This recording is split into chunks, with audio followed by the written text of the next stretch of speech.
नमस्कार, मैं हूं मोहन तिवारी। चुनावी मुद्दे, चुनावी वादे कितने पूरे कितने अधूरे में आपका स्वागत है। ये हमारी चुनाव को लेकर एक खास पेशकश है जिसमें हम हर विधानसभा की समीक्षा करते हैं। आज हम बात कर रहे हैं सरगुजा संभाग के अंतर्गत आने वाली दो विधानसभाओं की, जो कि काफी महत्व रखती हैं राजनीतिक लिहाज से, और इसीलिए इन दोनों क्षेत्रों में जीतने की कोशिश होती है राजनीतिक रूप से सक्रिय पार्टियों की। पहली विधानसभा है सामरी, दूसरी विधानसभा है जसपुर। आपको बता दूं कि इन दोनों विधानसभाओं में क्या मुद्दे काम कर रहे हैं, किस तरीके का राजनीतिक समीकरण है, इस पर आज हम हमारी खास पेशकश चुनावी वादे कितने पूरे कितने अधूरे पर चर्चा करेंगे। तो सबसे पहले हम बात करेंगे जसपुर विधानसभा की। जसपुर विधानसभा के बारे में आपको थोड़ा बता दूं तो ये वो विधानसभा है जहां पर जसपुर राजघराने का हमेशा से दबदबा रहा है। दिलीप सिंह जोदेव के दबदबे के बीच इस विधानसभाओं में हमेशा से चुनाव होता आया है, लेकिन क्षेत्र आदिवासियों के लिए आरक्षित होने की वजह से राज परिवार का कोई सदस्य यहाँ विधायक नहीं बन पाया। तो जसपुर विधानसभा, जिसके आसपास के क्षेत्र में जसपुर राजघराने का खासा दबदबा देखने को मिलता है। जसपुर विधानसभा के बारे में आपको जानकारी दे दें तो यहाँ पर 2018 में जो मतदाता थे वो 2,22,000 के आसपास थे, जिनकी संख्या इस बार कोई खास नहीं बढ़ी है और संख्या है 2,22,722। तो मतदाता कुछ संख्या बढ़ी है लेकिन बहुत कम गिनतियों में उनकी संख्या है। इसके अलावा महिला पुरुष का अनुपात भी इस विधानसभा में कोई ज़्यादा नहीं है। 1,11,000 मतदाता पुरुष हैं तो 1,10,000 मतदाता महिला है। इस तरीके से अगर थर्ड जेंडर की बात करें तो एक मतदाता ने अपना पंजीयन कराया है। तो ये वो विधानसभा जहां पर मतदाताओं की संख्या कोई खास बदली नहीं है। अब नजर डाल लेते हैं जसपुर विधानसभा में अब तक जीता हारा कौन कौन है। तो 2003 से लगातार हम आपको आंकड़े दिखा रहे हैं। तो बीजेपी सबसे पहले यहाँ जीती, राजशरण भगत ने जीत दर्ज की, फिर जागेश्वर राम भगत ने जीत दर्ज की, उसके बाद फिर से राजशरण भगत यहाँ पर विधायक बनकर सामने आए बीजेपी से। लेकिन बीजेपी के इस गढ़ को तोड़ने में कामयाबी मिली कांग्रेस को 2018 में, जब यहाँ से विनय कुमार भगत ने जीत दर्ज की। तो विनय कुमार भगत ने जीत दर्ज करते हुए उस मिथ को तोड़ा जिसमें राजघराने का दबदबा था। लेकिन तब तक दिलीप सिंह जोदेव का निधन हो चुका था, वो स्वर्गवासी हो चुके थे।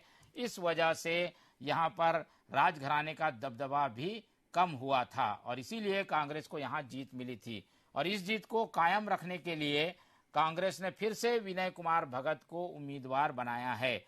अगर जीत का प्रतिशत देखें तो 75% जीत भाजपा के खेमे में है और 25% जीत कांग्रेस के खेमे में है पिछले 4 चुनावों के हिसाब से।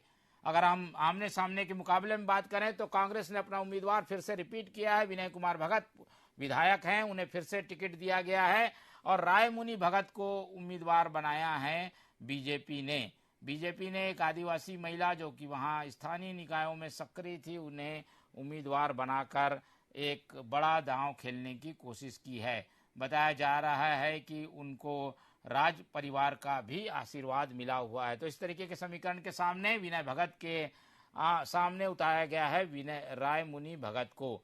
मुद्दों की बात कर लें तो ये वो क्षेत्र है जो कि फूलों की बगिया के रूप में जाना जाता है। यहाँ पर बगीचा क्षेत्र भी इसीलिए कहलाता है कि वो पूरा क्षेत्र बगीचे की तरह दिखता है। हाथियों का उत्पाद लेकिन गाहे बगाहे इस क्षेत्र में हमें देखने को मिलता है। वन उपजों की खरीद यहाँ एक बड़ा मुद्दा है।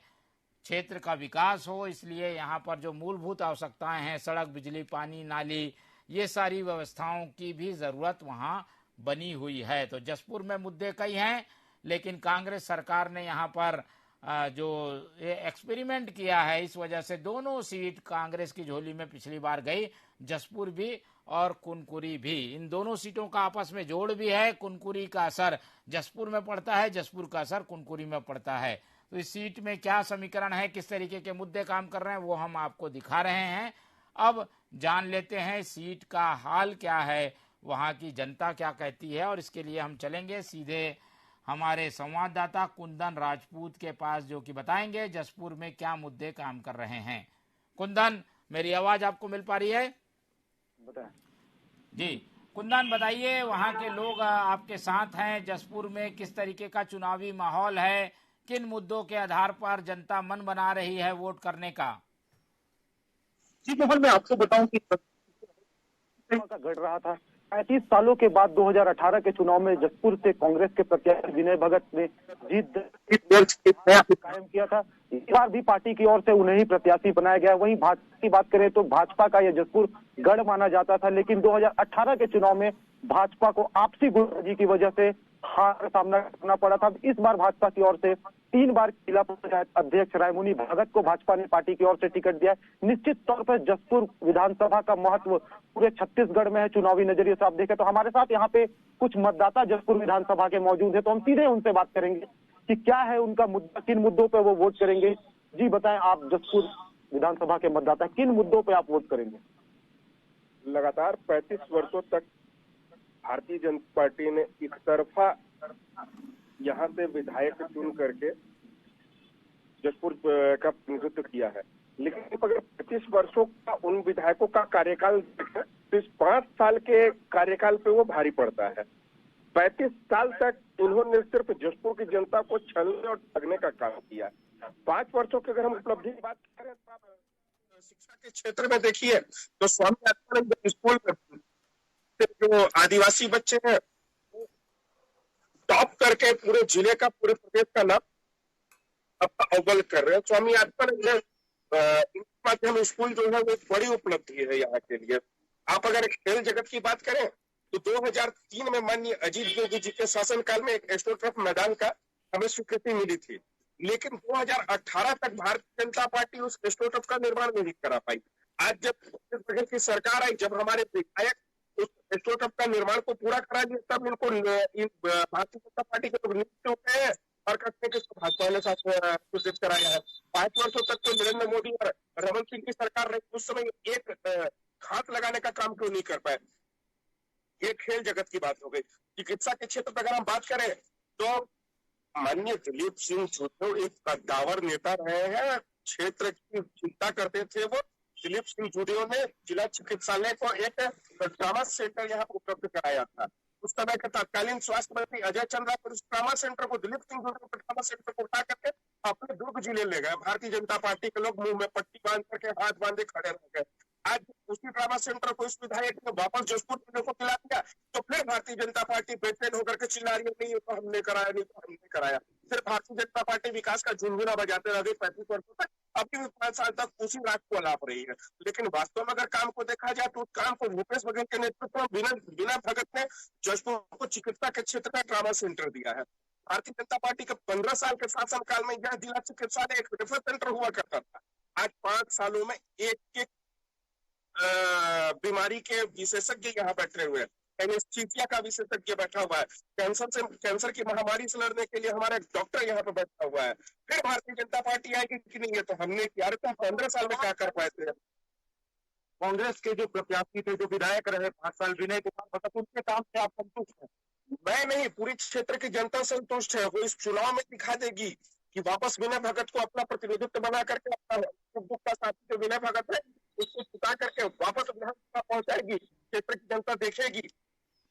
हमारे साथ कुछ और मतदाता जसपुर विधानसभा से उनसे बात करते हैं। आप बताइए कितना काम हुआ जसपुर विधानसभा में, किन मुद्दों को देखकर आप वोट करेंगे? जैसे पहले की स्थिति में आप देखिएगा तो इस दिन कन्या जसपुर से कन्या 50 जो इन्होंने भ्रष्टाचार करके 10 किलोमीटर का रास्ता छोड़ दिया, तो हमारे पहाड़ी क्षेत्र में आने जाने में बहुत परेशानी। अभी विनय भगत ने विधायक बना तो उस रोड 10 किलोमीटर के रोड को स्वीकृति करा। उसके अलावा एक सालेकेरा पुलिया, पुलिया को 2 बार के मंत्री गणेश राम भगत जी, पूर्व मंत्री गणेश राम भगत ने वादा किया था कि हम इस पुलिया को बनाएंगे। गाँव के लोग उस पुलिया का नाम भी गणेश सेतु कर दिया, लेकिन उसको भी भारतीय जनता पार्टी नहीं बना पाई।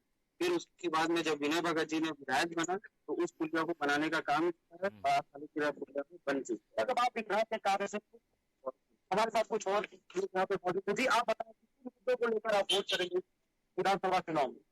तो मैं तो इसी बात कहूँ कि भारतीय परिवेश को जैसे हम लोग समझ जाएंगे तो भारत का उज्जवल भविष्य सुतर हो जाएगा। मगर मैं एक ही चीज कहना चाहता हूँ कि कांग्रेस के गवर्नमेंट में साढ़े 16 लाख मकान को रोक कर पाप का काम किया। यहाँ पर कितने लोग सबसे पक्का मकान में सोच सकते हैं। मैं किराए के मकान पे रहता हूँ, इस दंश और इस दर्द को मैं नहीं समझ सकता, क्योंकि पक्का मकान गरीब के लिए कितना बड़ा उपलब्धि होता है, उसकी पीढ़ी खत्म हो जाती है। नरेंद्र मोदी जी ने 36 लोगों को 16 लाख मकान दिया था। मतलब ये नहीं चाहते हैं कि गरीब का पक्का मकान दिए। उसका वोट करेंगे। ये गरीब एक महिला है जो पेट में अपने बच्चे को लेकर भरी बरसात में तिरपाल लगा कर रहने को मजबूर थी। विधायक महोदय जी के पास गई थी, विधायक महोदय जी ने उन्हें 4 बार बुला के वापस भेज दिया।